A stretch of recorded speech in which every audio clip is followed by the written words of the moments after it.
At least 14 inmates have been killed in an El Salvador jail after violence erupted between two factions of a notorious gang, an official has said. The killings on Saturday at Quezaltepeque prison, about 30 kilometers north of the capital San Salvador, were linked to an internal dispute involving the Barrio 18, M18, gang, a spokesman for the presidency told the AFP news agency. The prison was placed on lockdown and security ramped up, as about 50 people with relatives in the jail descended on the facility, some weeping and others demanding to know the identities of the dead. A state of emergency was declared for 72 hours at the jail, and authorities insisted that they were in full control of the situation.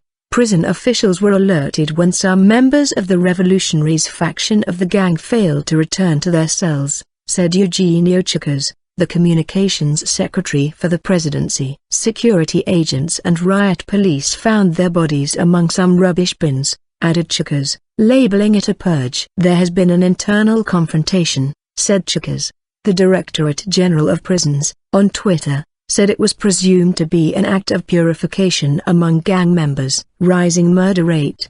The deaths underline how gang violence has made El Salvador one of the most dangerous countries in the world. These are worrisome numbers. These are Salvadorans who are dying, regardless of who is a gang member or not. Mauricio Ramirez, National Police Chief. On Wednesday, police said there were at least 125 murders in just 3 days in the country, a staggering toll even by El Salvador's standards. These are worrisome numbers. These are Salvadorans who are dying, regardless of who is a gang member or not, Mauricio Ramirez, the National Police Chief, told reporters. There were 3,332 murders between January and June, up from 2,191 a year earlier. Government data shows the Mara Salvatrucha, MS-13, and M18 gangs have an estimated 70,000 members in El Salvador, 10,000 of whom are behind bars. The gangs emerged in the 1980s in Latino neighborhoods in Los Angeles.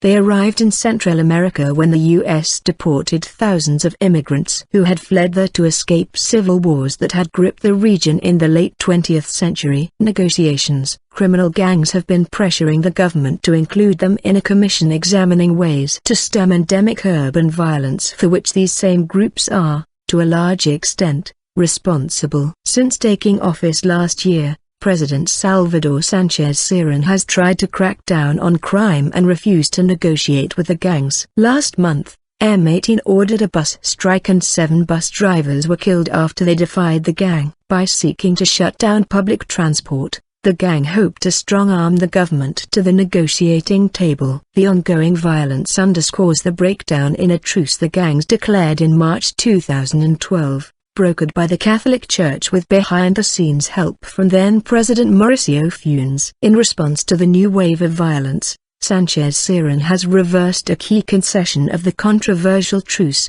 ordering more than 50 jailed gang leaders who were being held in flexible detention centers transferred back to maximum security prisons.